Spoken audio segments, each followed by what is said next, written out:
Iya, iya.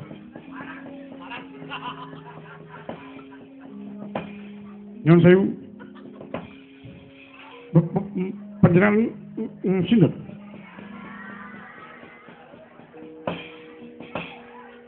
Aku kudune sing kepareng dangu marang kowe. Kowe mau ratu ngendi kula? Ratu Pagelalun. Dene jejuluk kula sang Prabu Hamsa, sang Prabu Hamsa kula teteluanipun nata nggih bocor sang Prabu Jarasandha. Panjenengan sinten Raden? Waduh. Oh, apa iya. Sandangane anyar. Padane anyar ngewak-ewak sing laris. Wayak to wayak. Panjenengan sinten? Tebungo melek matamu. Bolongan kupingmu. Aku kadang lodo ngamarta satriya panenggak Pandhawa. Satriya munggul pawenang. Jenengku Werkudara. Piye?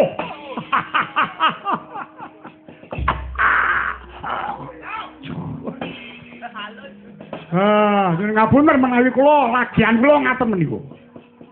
Lha menika menawi wonten griya kula menika tiyang-tiyang estri menika parakan-parakanmu cepak. Wah, gombal pirang-pirang. Titik cuh niku pancen lagian kula. Ampun to kula menika wonten negari.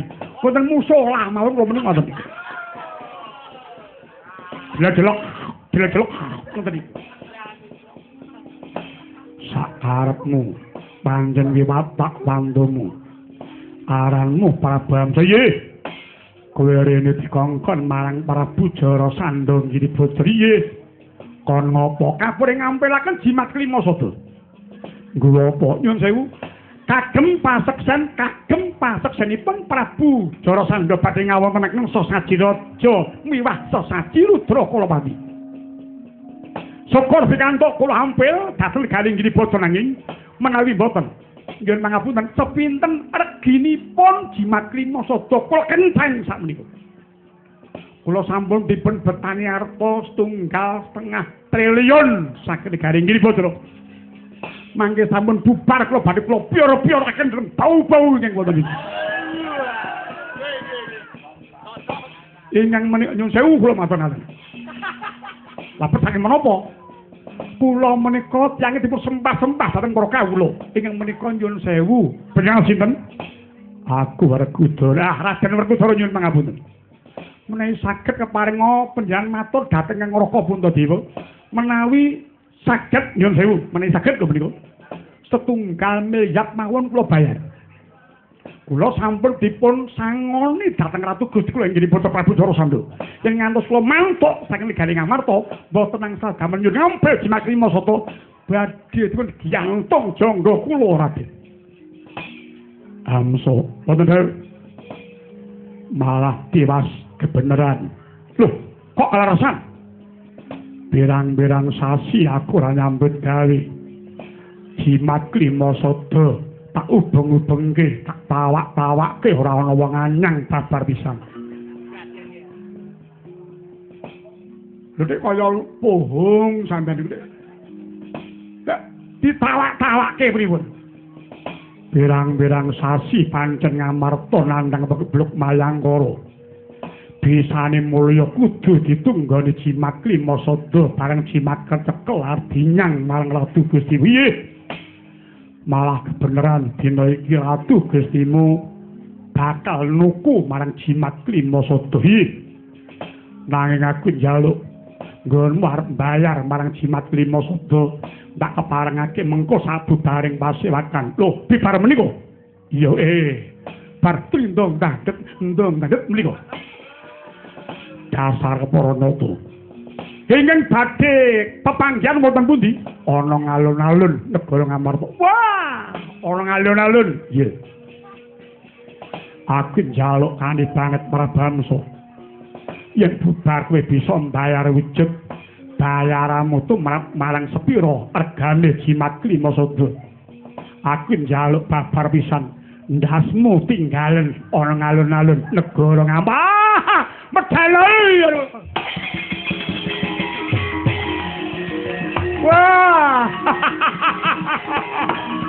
Wah.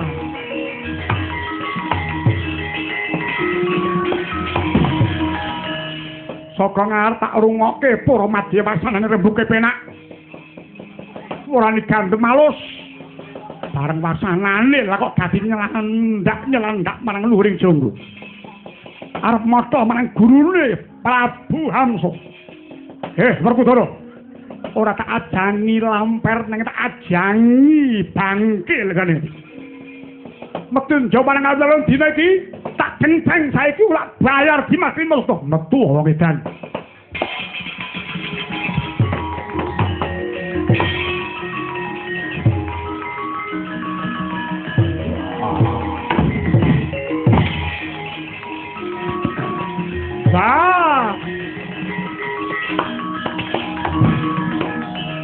Wah, Werkudara dijarak. Werkudara iki aja ta wong liya njar anak-anak ponak-ponakan nek njarake dijaru-jari. Lah ponakan ora nitik arep ngopo? Ya sing nitik-nitik wae sing do ngejen-ngejeni wae karo aku tak hormatane. Sing aku ora sudi, wabrak apa? Aku dikelokas pakekean ngopo. Aduh. Kok bengi wonten dawuh Yayi. Kula ajrih dhateng keparengipun Kakang Prabu menawi sampun kepareng duka. Yayi, malah samangke kula remen bilih wonten dadakaning pasulayan dhateng negari Giribajra. Ingkang menika Yayi kula nyuwun pamit. Kula nyuwun pamit Yayi. Badhe nututi dhateng Yayi Werkudara kados menapa kiprahipun Prabu Hamsa. Gandang kuning sareng kemawa banget.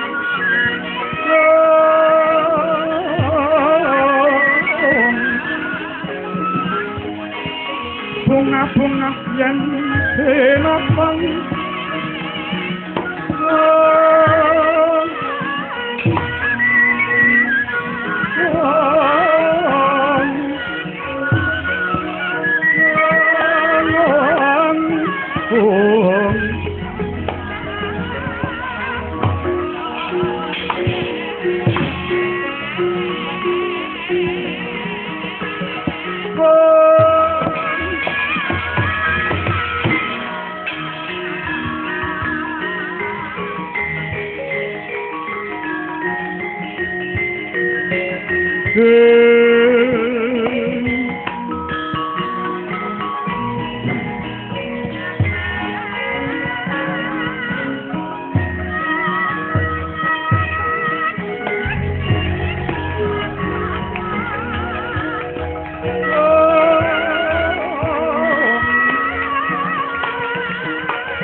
Hana dongeng ente kaping sare kesake terus nando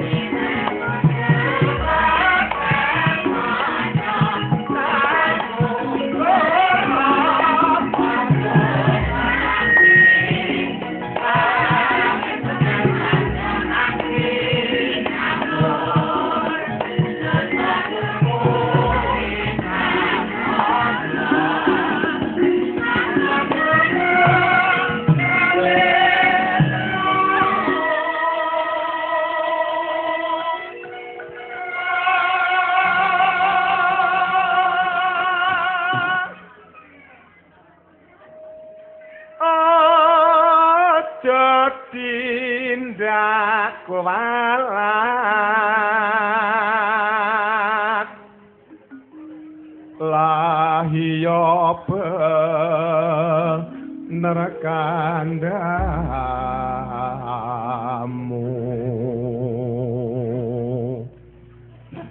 sangkas lho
Coba nduk, kula nyuwun swara kakung. iya Ayo ngger.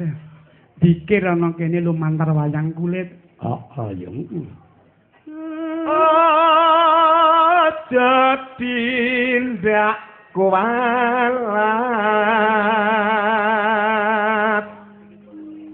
lahiya nerkandamu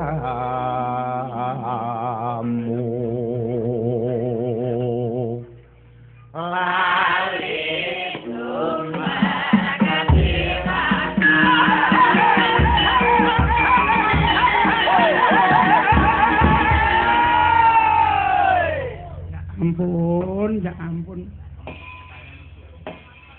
Anakku nduk, anakku setinik-tinik, anakku sedonok doblong.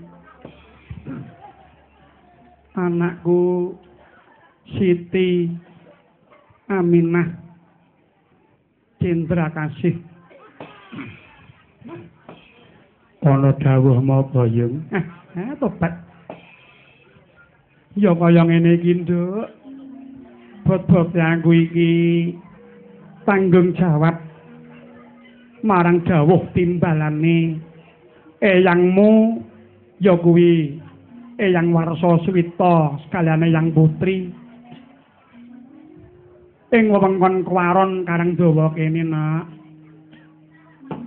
Mbah Warsa sekalian Mbah Putri nglumpukke para putra wayah nglumpukke lan ngaturi marang pepundhen para sanak kadang ya lenging pameleng namung ngunjukake rasa syukur marang Gusti sing gelar jagat sing nyeta bumi kok nak sabab pranapa Eyangmu Warsa Swita sekalian Eyang Putri bengi iki ngaturake rasa syukur nduk ya mung sabab ngemen-menke nggone dititahake marang Gusti Kang Maha Nasa lan iki minangka ujar dene ujar kaul keparinge Eyang Warsa Swita sekalian nalika semana mbahmu Warsa Mbah Kakung wilak rada sawetara nampa ganjaran saka ilahi ya kuwi gerah sawetara wanci Mbah Kakung gerah, Mbah Warsa gerah. Lah, jroning gerah kuwi terus digolekke Srana. Dilalah, Nduk. Srana ki mau nemahi nggone nandhang raga Eyang Warsa Swita banjur diparingi ya kuwi waras pulih kaya wingi uni. Lah, jroning sakit jroning nandhang gerah Mbah Warsa sajake kok kelingan ana Jawa mbiyen kulina nimbali wayang, kulina nimbali dalang, kulina nimbali seni-seni lainnya. Delalah, Nduk. Jroning cipta Mbah Warsa paring dawuh, mbok menawa somben awakku waras pulih kaya wingi uni, aku arep nimbali anakku lanang sing saka kurung, sing saka ceper, ya kuwi Mas Dalang Warsita Petuk sing saka kurung. Mbah, ngono ya iya. Yen ngono mak erine sak keluarga sak grup Sita Laras iki muhung saka kerentek lan kersane Mbah Warsa. Ning ora diserenani kanthi gerah tak kira ya sok ora wayangan kok, Nduk. Kok tak kira ki anggepmu ki apa wong bae iki nek karo wayang seneng. Lho. Ya merga saka gerah kuwi terus kelingan wayang. Ngono lho. Ngono iya malah iki mau ngene kok, Nduk. Kula ndek kawul melih Pak Dalang salaman karo aku sore mau nampa kupat luar. Nggih ben pokoke nek kula gadah rejeki saestu, nggih menek kula mantu duka mantu putu napa. Kula ajeng ringkitan panjenengan malih, Mbah. Tenan yung tenan. Punagi apese ya kudu dileksanani nek ora ndak duwe utang karo Bathara Kala. Tenan kok, Nduk. Ya ngene, Nduk Gandeng. Wayake Mbah Warsa isih cilik-cilik mengko unine taun 2013. Ya ta? Ya luwih prayoga sing mantu somben sesuk dipandheri, ngono lho. Mak iki kok nggih mangsa gelak laku ora ngono, asok nek lali. Wong urip ki mengko saiki coba, saiki limbuk ki pirang-pirang. Ora, kowe ngerti. Limbuk ki pirang-pirang, urung antek golek dina limbuk mara ki akeh kok, Nduk. Masa yo diaturi kok. Saiki iki nduk ora mung kene ora kono tenan laladan gone Mas Agus Kentus iki ya ngono. Ana dalang aku krungu kuwi, Nduk. Ana limbuk sing ndek gawe iki lho lagi golek kayu. Ya, dipandheri karo dalange. Le Mas, 50.000 ning nggen kula lho, komplit kudu komplit lingin lho. Kuwi ana nduk kaya ngono kuwi. Ya oke-oke wong. Ya. Iya. Lan sebab apa? Mbahmu Warsa Swita sekalian Mbah Putri sak kulawarga, sak putra wayah nggone kagungan kersa kok dipaske dina poso utawa wulan siam. Iki ngene, Nduk. Merga penggale yang Warsa sekalian kuwi sing penting anak putu prei sekolahe, anak putu padha iso nglumpuk. Puluh tak olah-olahke sing enak. Nek anak putu padha ora nglumpuk ndek malah dadi gerah penggalihe Mbah Warsa. Ngono iya. Turta meneh piyai semene iki ya mung disuwuni pangestu kok, Nduk, kelawan nggone Mbah Warsa tasakuran ngluwari punagi kok ana. Lah iya. Ing pisan ya kuwi nggone tasakurane Yang Muwarsa keparinge Mbah Warsa ya kuwi ana dalem sing ana ngarep kelir iki, Nduk. Ya kuwi dalem minggal. Nek cara Jawa ngono ngarani slup-slupan omah. Ngono iya. Dalem iki kagungane sapa? Iki kagungane Raka Mas Lilik Haryanto, atmajane Mbah Warsa. Ngono iya. Dene keperluan tasakuran liyane ya kuwi, Nduk, tetesan siji. Kang wayahe ya kuwi Nak Mas Ayu Akila Kalista Putri menika putra Kang Mas Lilik Haryanto. Tetesan Genduk Ayu Akila Kalista Putri ya kaping pindho. Kaping pindhone ya kuwi tetesan Nak Mas Ayu Nasya Winarno menika putra Kang Mas Winarno. Ngono ya. Malah babar pisan, Nduk.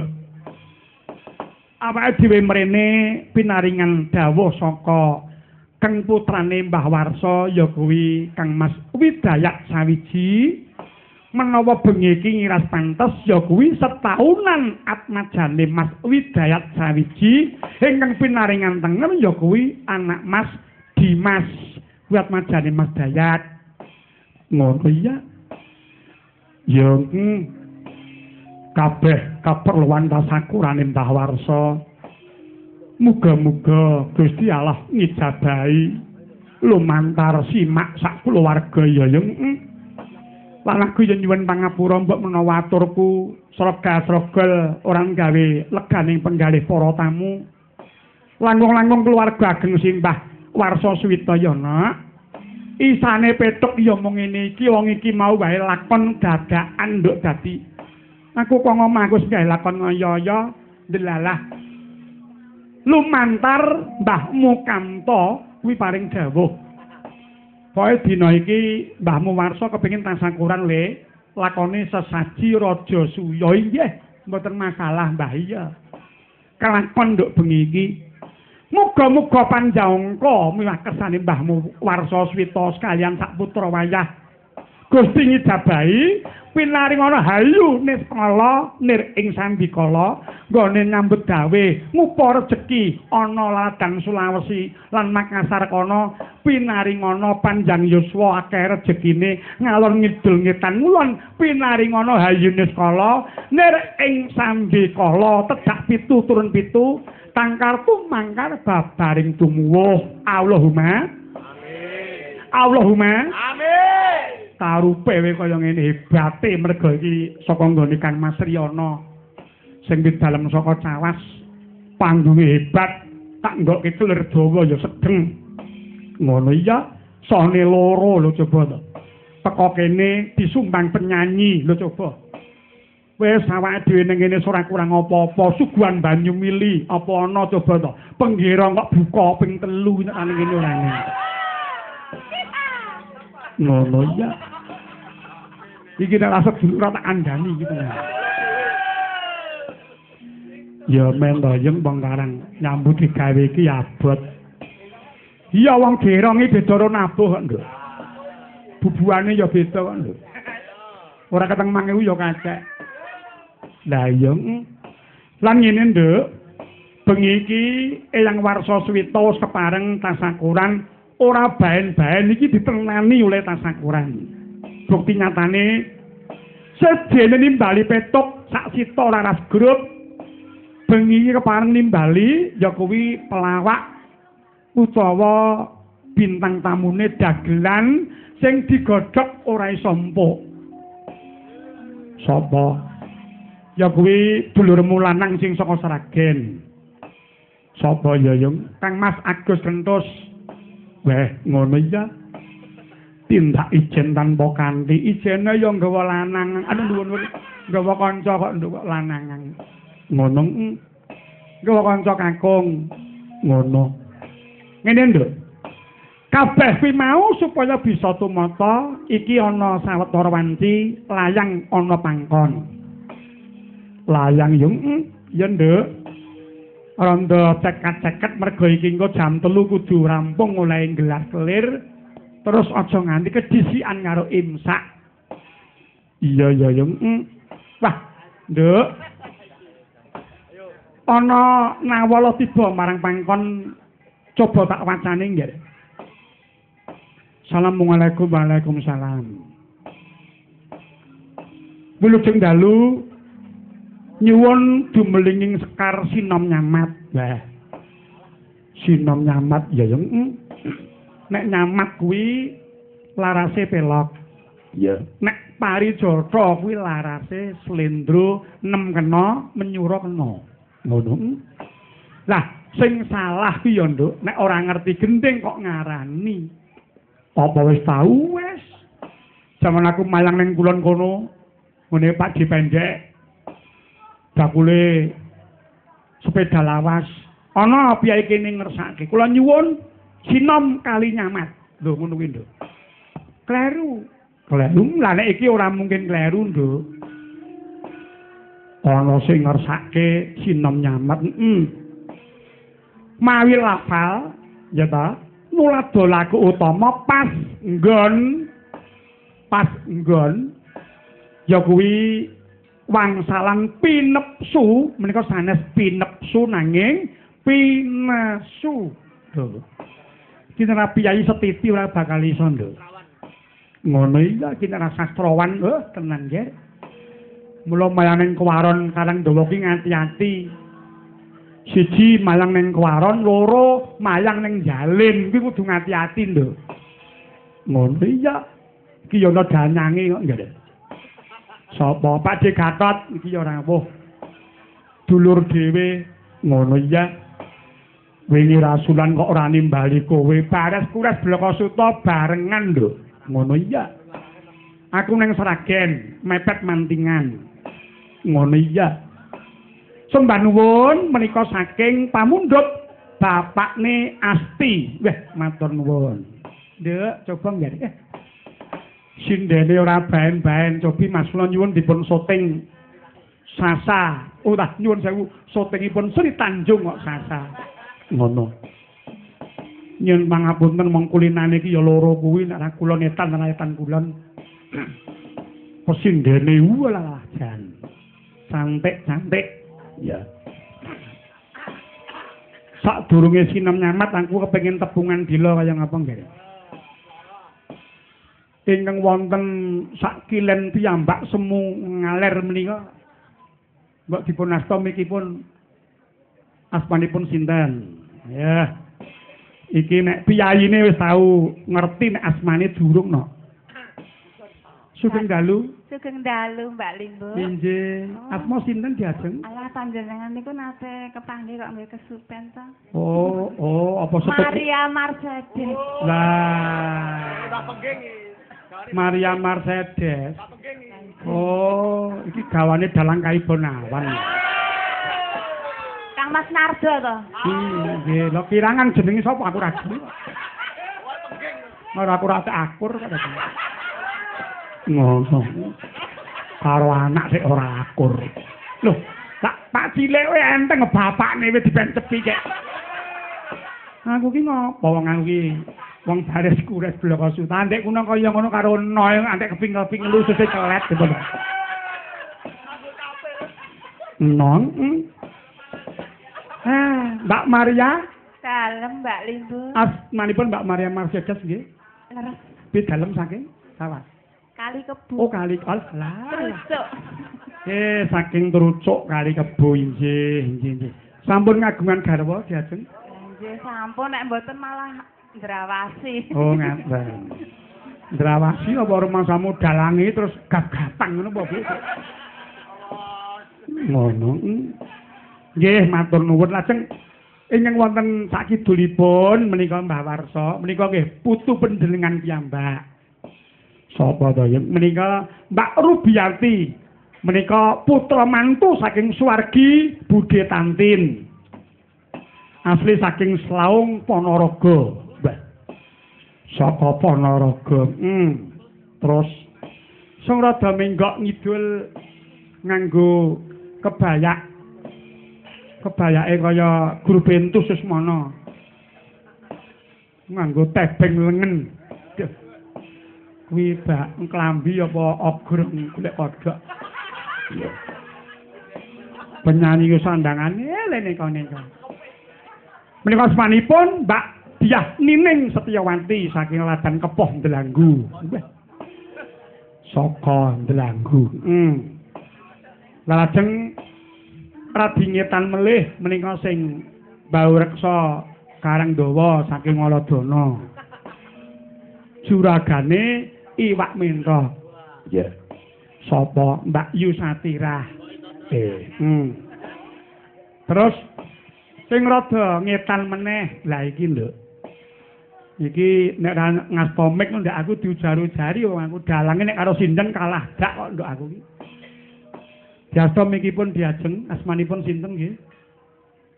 Nanti nderek tepan Mbak Sani. Nggih.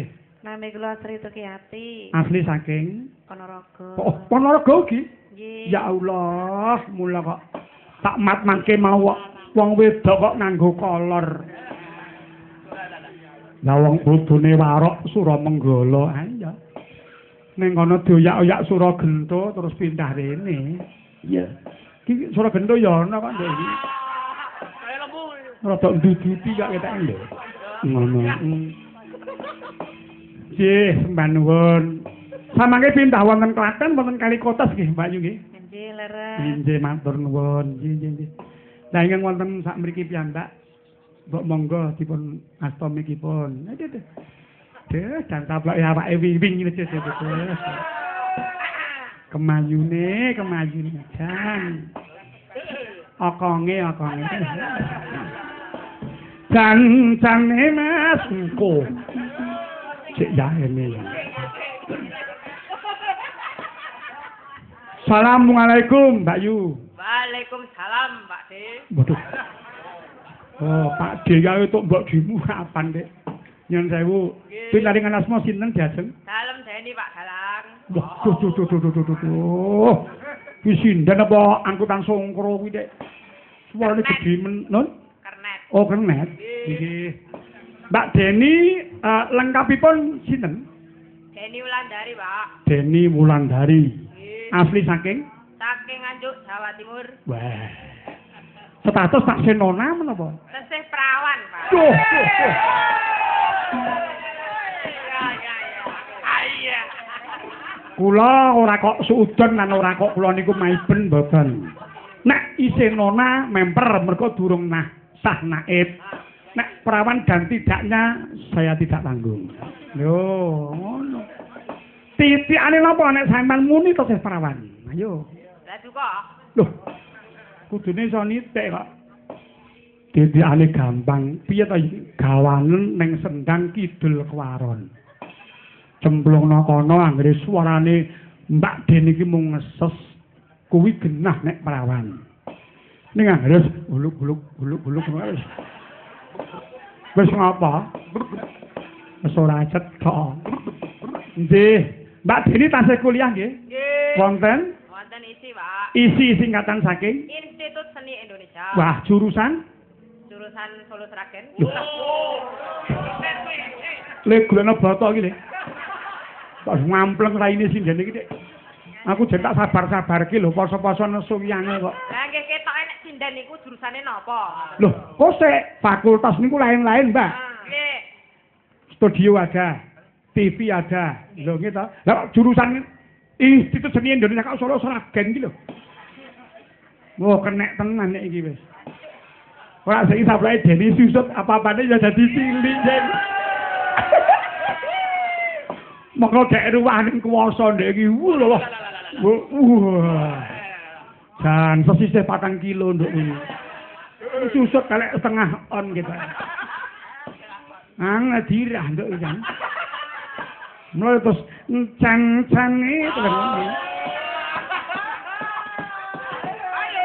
Deni. Nggih. Anu Den, menika mumpung dipun rawuhi kaliyan Mas Agus Gentos, niki nyuwun sewu ana pundutan saka bapakne Asti. Sinom Nyamat. Sinom Nyamat kaya ngapa, Nduk? Ya. Nenenon.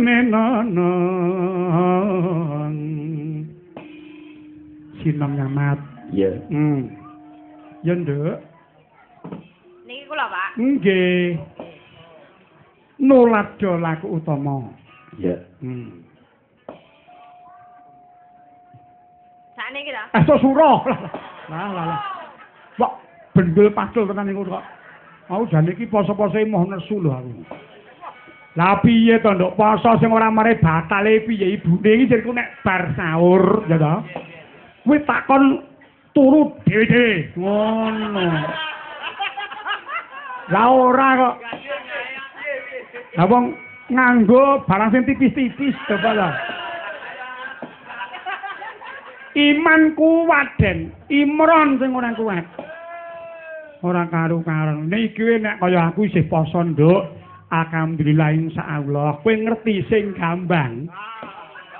Sing gambang iya mak tak takoni kok. Buka Mbak Garjo. Buka maraya apa? Apa ora poso? Alah, aku ki medhot yer bab padusan sak yaene lho. Ulet kewan ya. Lah medhot bar padusan ya padha ora poso to ya. Ngono. Yo, kaya ngapa? Yo nggih. Tak garapono ya ora krungu. Poso lek saya budiak lah. Nulada. Ya, Nduk.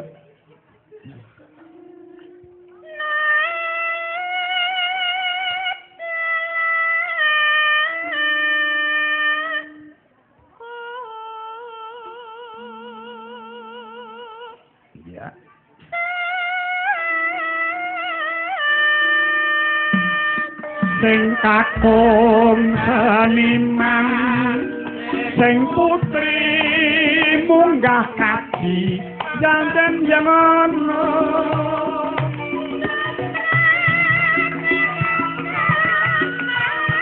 donange ya tansi sabar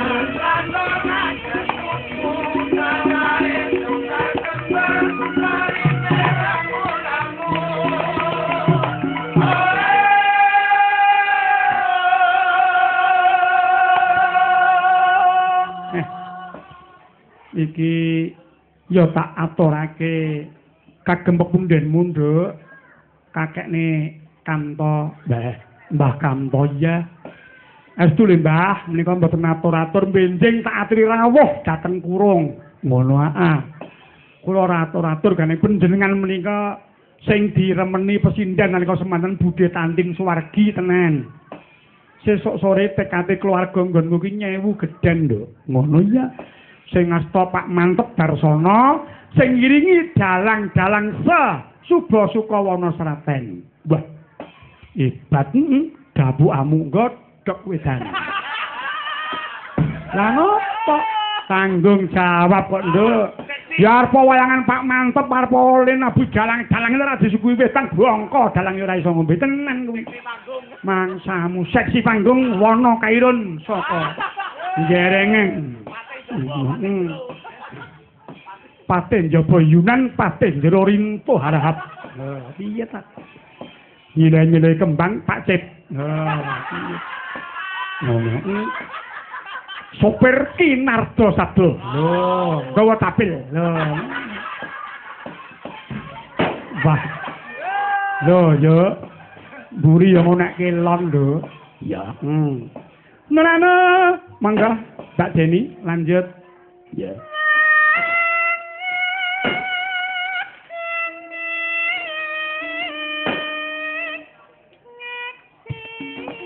Adulah dulit kapenak unine kare kawong atine bingung kelingan sliramu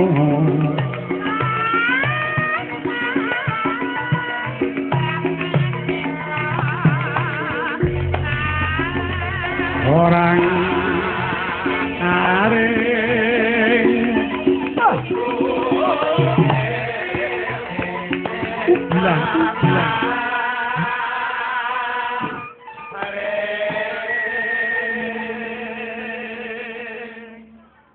Kepati ya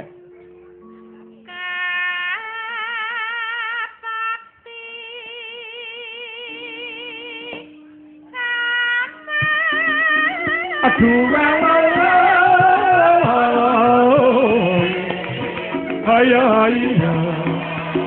ayah solala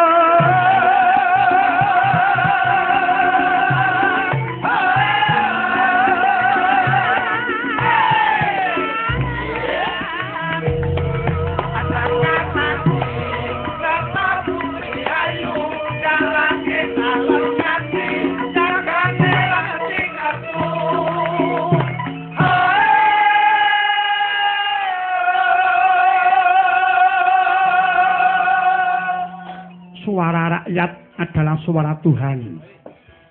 Piye bayeng diulang sing disenggai karo kanca-kanca wira swara. Ya. Sekar taji, ya Ji rok lu. Sekar taji nyata putri ayu dalange calon kaji yagane ra ngerti kartu. Kuwi tenan? Ayo, kuwi tenan? Ya insyaallah. Alah. Aku kuwi ya ndaftarke nduk ning ya kuwi daftar tunggu 11 tahun. Iya. Ya ora masalah wong kabeh iki sing penting niat kok, Nduk. Lah, ning ngene iki lho, Den, ngati-ati Den, kersane kengramane Asti pinesu aja pinepsu. Nah. Nek nepsu ki amarah kok, Nduk. Iya. Pinesu dipesu ki disuda. Ya toh, upama aku yang jangan upamane lho gitu. Upamane karo kae pedhot karo iki genti upamane. Aja ngantek kowe kebangetan lek ngoyak banget-banget iki pinesu ki disuda. Cara ambung-ambungan sedina ping 3 disuda. Lho ngono. Dipesu. Ngono. Pamane. Halah. Nduk, nah aku wis jeleh kok nduk dadi nom pirang-pirang puluh tahun. Ya. Pinesu yang ngere. Kula pun mboten saged berkata-kata, Pak. Wong nek kok kan ngomong malah ketok nek bodhone. Ora usah ngomong iki ngono.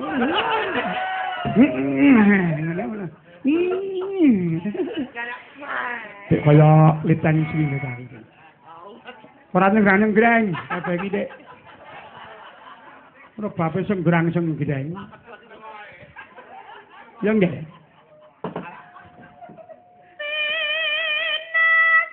Nah. Sip. Atulat tulit kapengak unine. Orang ngenteni dikawe petik. Orang niteni ngono ya ngono.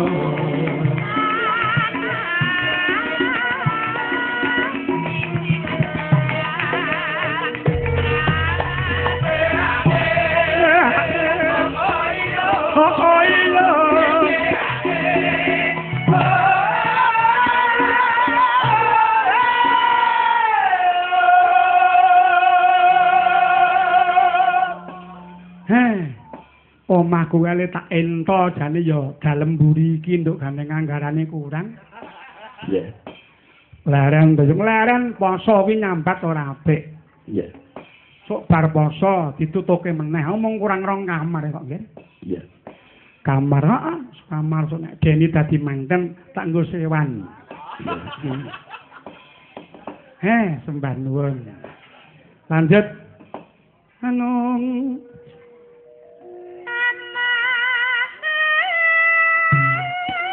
Api papa beri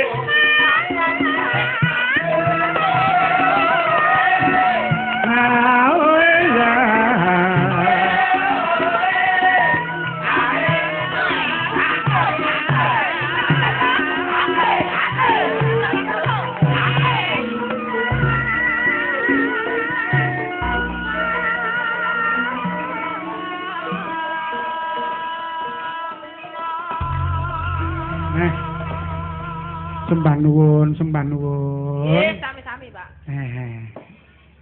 Nduk, ana bayeng. Ora komplit nek keng ngraka Ki Agus Gentus urung kepareng jumeneng iki engko disenambi karo maos layang ngono. Mengko Pak Nedi Agus kepareng jumeneng sawetara ayo yung iki dihormati kanggo srebek mentaraman. Pelek nduk, monggo.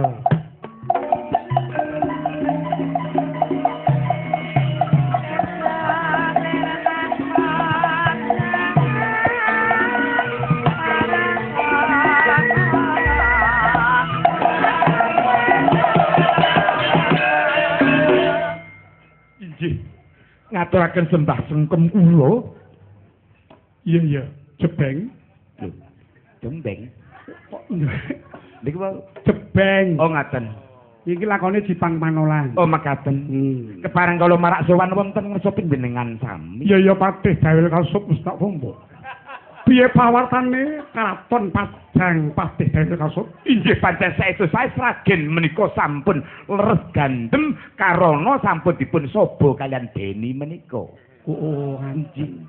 Mboten mangertos dening keseyanipun diajeng Deni menika sak menika dodolan semangka masaran. Loh, Deni menika. Lho, dening semangkanipun Deni menika ingkang kathah-kathah menika semangka kuning po abang menika gampang titikanipun namung ngangge peso. Ning nek niki mboten nasa ngangge peso. Oh. Masalahe nembe didelok mun pemlethek dhewe semangkane ngoten. Ya ampun. Inggih. Kalah sak usap untuk aku, Nduk. Lah nggih. Nggih. Mas Agus. Nggih, matur nuwun. Wiwit bak kramat nembe kepanggih menika nggih. Ayo nggih. Halah.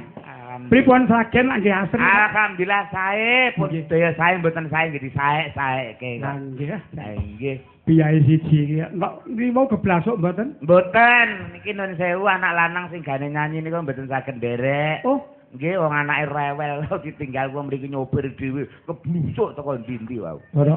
Walah, Medal pedan mboten? Nun, Pedan, nggih medal pedan. pedan nyetan. Sik kula dadi foto tak sik. Waduh. Kan nandang ayo. Adi foto. Nah, Oh. matur nuwun. Nggih, nembe Ya. dipoto mengki ajeng digotong wesi sula. Kok mesti sula? Sulawesi ngoten lho Oh, karo kula niku. nah. Nggih, ngaturaken panuwun Mbak Sange. Nggih.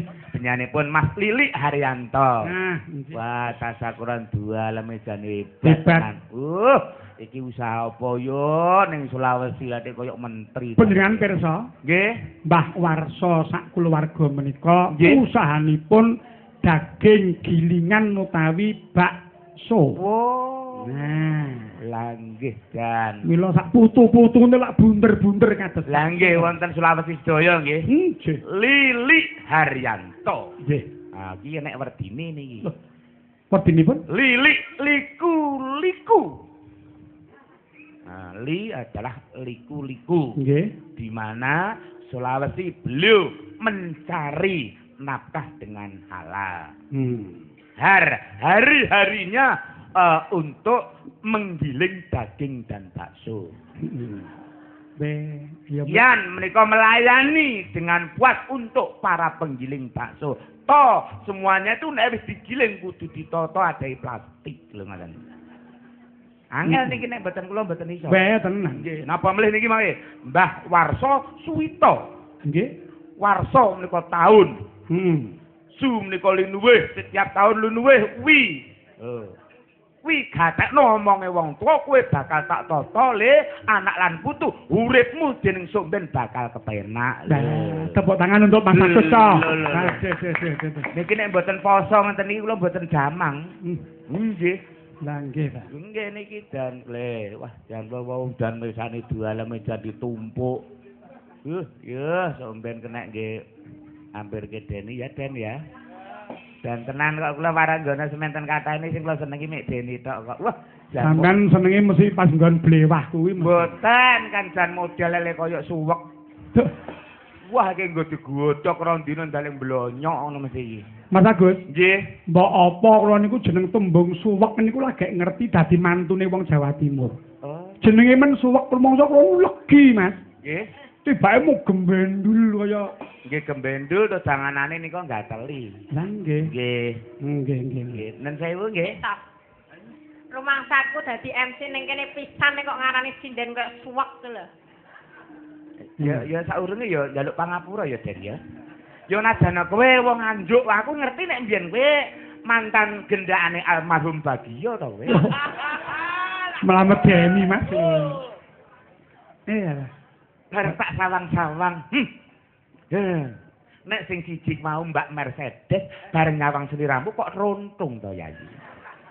Trontung Suzuki. Trontung ki sepeda anu mobil Suzuki sing Hijet 1000 ka jenenge trontung. Oh, ngaten. Kowe gelem tak sopiri? Mobil sing ndi to? Alah model sing cilik sing kotak lah. Suzuki trontung lho, Den. Walah. Oh. Wah, jan. Ya ora apa-apa lah. Marem tenan. Iso nggo ngangkut sing resep. Kandhani ya. Mas Agus. Santai bro. Wah, Sik. Jebule iki wis ana hubungan karo kowe ta? lho. Yo matur nuwun ning yo aku njaluk pangapura berarti kowe sisaku. Waduh, wes, ngetap. Lho tegese sisaku iki ndek wis rekaman ndek aku untuk rong keping. Ngono. Ora mungkin Agus kok level karo Deni iki ora mendeme kenemenen to. Iya lah. Dan saya iki ting Deni. Nggih. Waduh, wes. Tanggor sampe. Wes ngomongane masih kaya wong panti. Pacitan. Nggih. Dan matur nuwun. Mas Agus, Nggih. menika di samping dirawuhi kalih pepundhen-pepundhen kanan kering. Nggih. Menika ugi dirawuhi inggih menika Mas Ipung Wahyudi saking Jakarta. Wah, lah niki. Mas Ipung Wahyudi menika kinton ngawala Mas Agus. Oh nggih. Khususan kagem simbah warsa swita sak keluarga. Nah, Ngersakaken lagunipun Taping Gunung Jenggleng bablas Kembang Rawe Mas Agus. cocok. Ning kula njaluk nggih. Nggih. Kula melak bawa kula tak nyuwun Deni nggih. Oh ngaten. Ah, siji Deni, siji kalian Mbak Mercedes. Oh ngaten. Iya, jadi anak sing guru, terus anak sing lemu. Nggih to? Napa kepareng dipun Kalih-kalihipun. jumenengaken? Lah nika aja pundi cocok nggih sedulur nggih. Jumeneng nggih. Ayo, Nah, sing lengkamen pirsa Mbak Mercedes dan Mbak Deni kepareng jumeneng. Nggih. Mangga Mbak Deni kepareng jumeneng wonten panggung bareng lalipun yo kontrol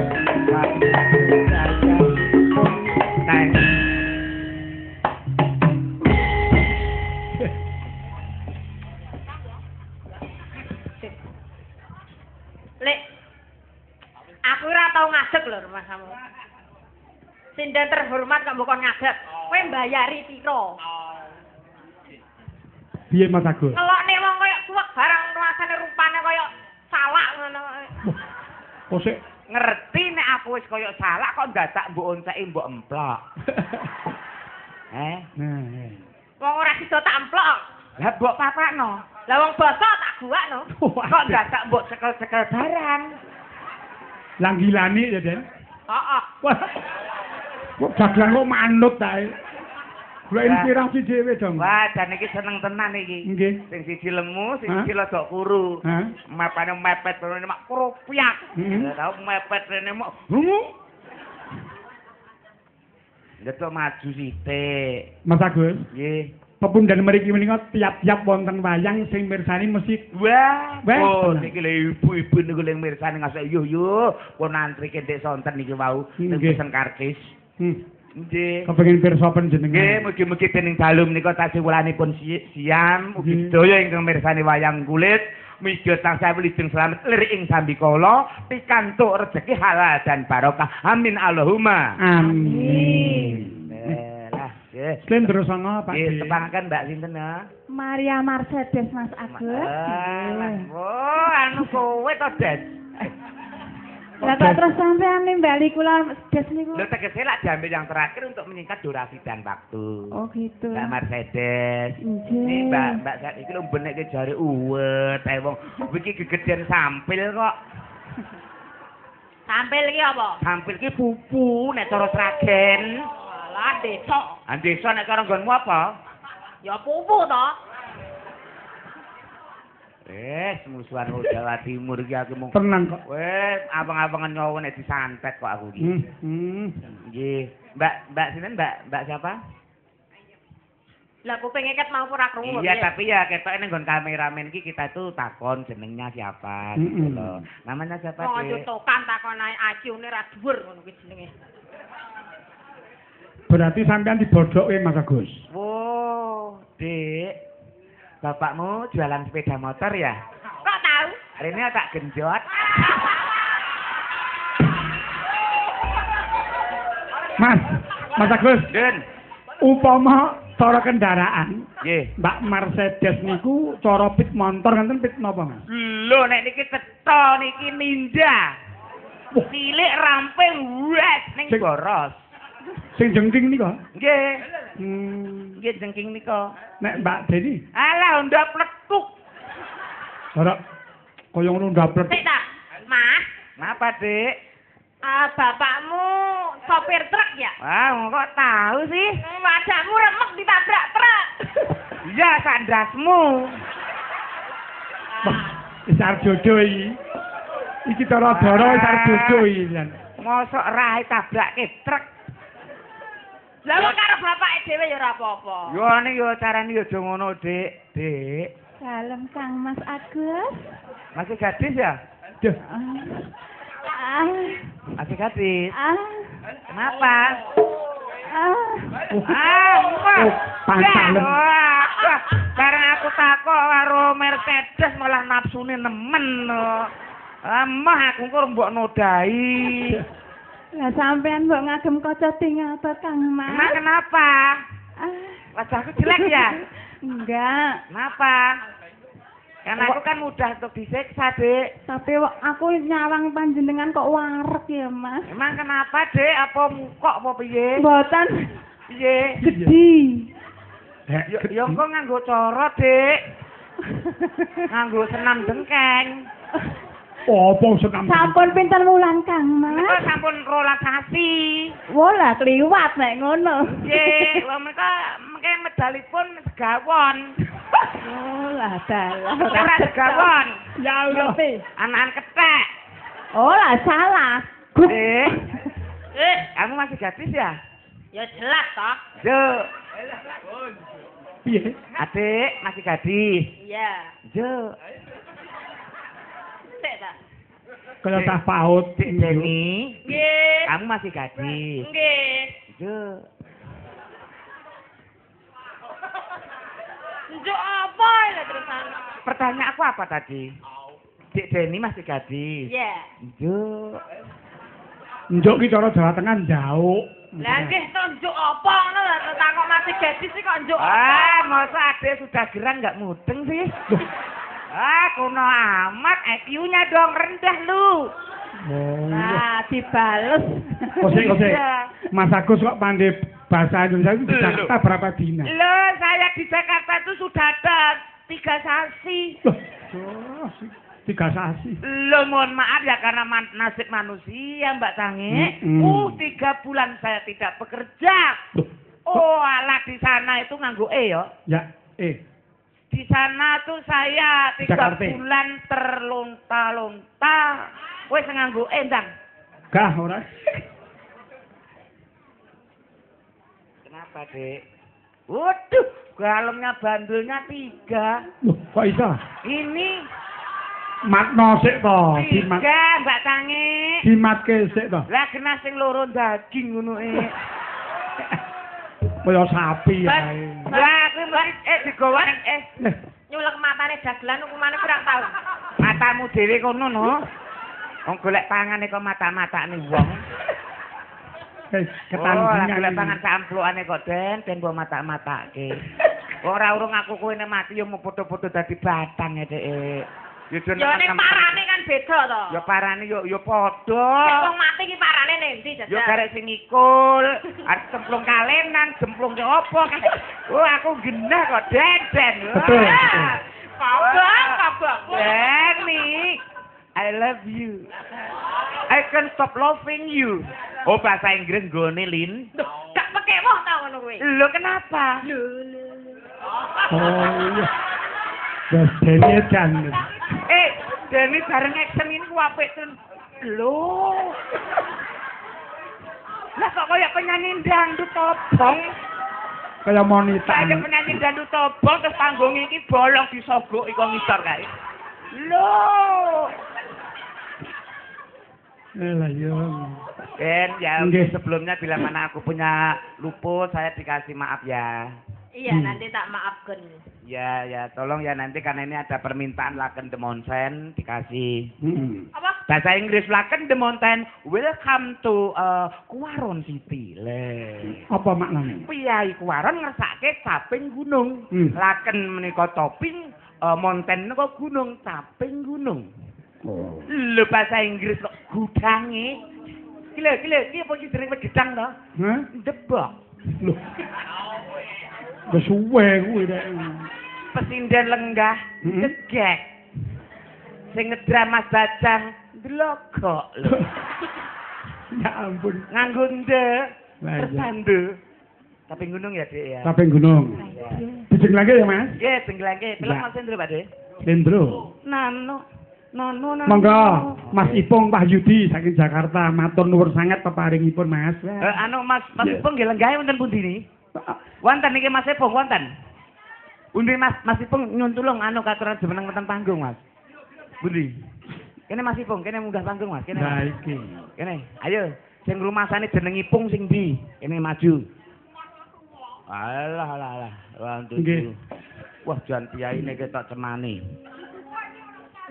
Ya Den. Saben bengi. Pas mboten? Pas. Pas dina golek pangane yo ngene tok kok. Nyawang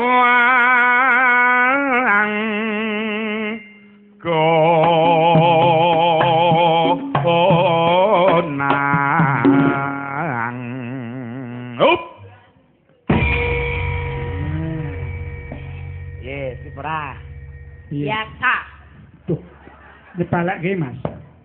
Oh. Sing layane iki nek wong tukang pandi nu ora iso puas nek iki. Lah wong kene tele-tele biasa. Wong kene ngasik-ngasik jam-jaman wis. Lah kok wis warung to terus. Apa iki? Lho, kleru penilaianmu. Piye? Nak aku ki karo sing alus. Lah. Jan. Delok kene. Jan. Sip. Kok sip? Sip, plek kaya bongkokan damen. Sambene ya. Mangga. Gendi. Mbak Deni, Mas Agus njenggleng dhuwur men rada cilik pajarane. Ya. Engko lahir apa ngono lho, ora kok lahir sono, lahir apa. Sono iki kirik iki. Lah iya. Teng-tengan sampeyan aja nganti lahir sono, ngono lho. Nggih, mboten masuk innallaha ma'asa. Orang sabar kekasih Allah. Nek lahir batin lila, nek ora lila ya ora kekasih Allah. Nggih, mboten apa-apa. Mangarani kirik ya terserah. Sing penting duit mlebu. Monggo. Yen memajang. Mbak Dedes. Yen memajang. Mumba dhuwur Mas Agus. Sik.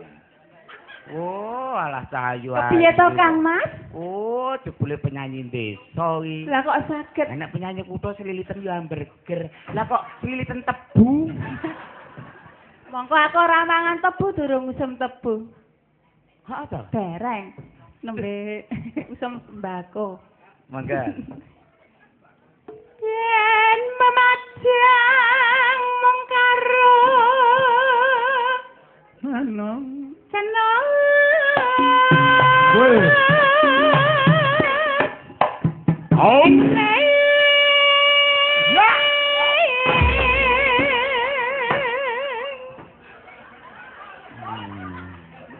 Ngapa kok tele-tele ngapa iki? Sinten sik ta? Ya kene Kang Mas. Sik kok sajake kok sing sebelah kok mudune kemudunen. Tak benakne. Rasudi. Nadis. Aja pajake pola nang kelas murahan. Ora, maksud iki opone sing Tokore wong wedok kok ngawol. Iki jan namanya fitnah Bu ya kayak gini ya Bu ya. Tanya tadi drijimu sudah util-util. Wah, ini fitnah lebih kejam daripada pembunuhan. Ya nyatanya kan kameran membuktikan dong. Kalau nggak percaya tanya aja para polisi-polisi Polsek Medan itu ya. Kenapa? Polsek Karangdowo maksud saya. Banter salah toh. Oh, Klaten orang ngerti polsek ini. Ya ngerti aku sahabatku kono. Monggo oper kali Mbok Endembi. Dembi mongko anak munyuk iki. Dembi iki anak munyuk. Oh, anune nesu. Oh, tak endemi we. Dikutang Mas. Oh, anak wedok sing ayu dhewe, sing enak dhewe, sing lenuk dhewe, sing mlorot dhewe, sing bosok dhewe. Wah. Nesu. Nek aku nesu. Kutangan dang. Aku dilokne ngono nesu ayo nesu Den. Coba kutangan dang ayo. Ora enton iki. Mumbul pindho. Bagas kaya ngono ki ra penting. Mumbul pindho. Jaglan eleke nggo apa? Wah.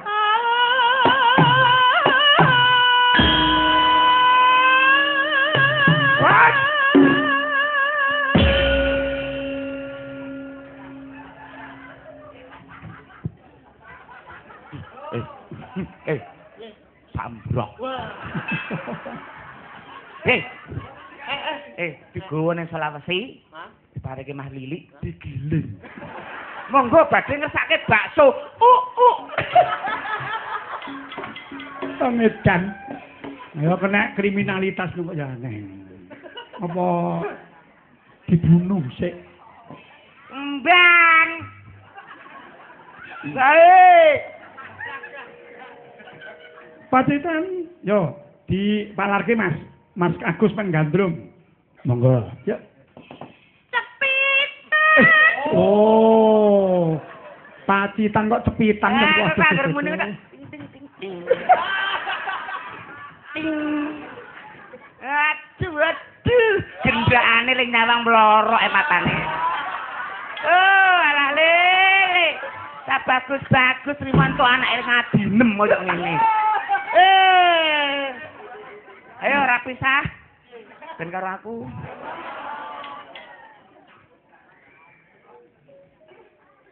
Ya. Pacitan. Ya.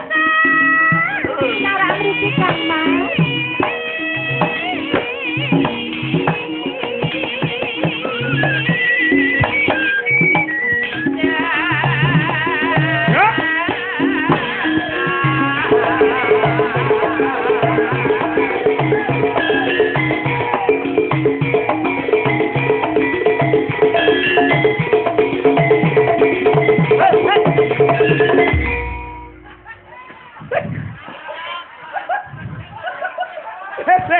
Kose. Kang. Apa hernyamu kumat apa piye? Oh mati ya gelapangan samplokan ngasih kon ngene.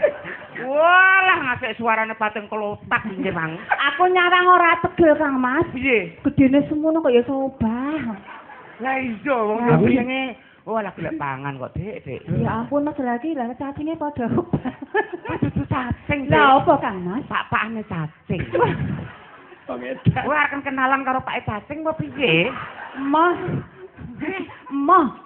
Wah mergo kekurunan. Oh aku kuru to Kang Mas. Piye Mang. nek arep ngesake cacing diajeng? Nesu. Santai kuwi. Oh lang layene wong lanang ora patek. Piye kuwi gak bergairah blas iki. Pamane sok ben kelakon di bojo ning judeg sing lanang. Kok judes? Lah piye butuh karo ora mudeng maksude? Tokno ae. Nah iya. Panas. Ya, Deni. Ayo Gus. Ayo Gus. Jangan kari Mas. Titanono kowe. Loh, Kowe tanggapan ning Sragen. culik ya Mas. Rasuti. Kok ora sudi?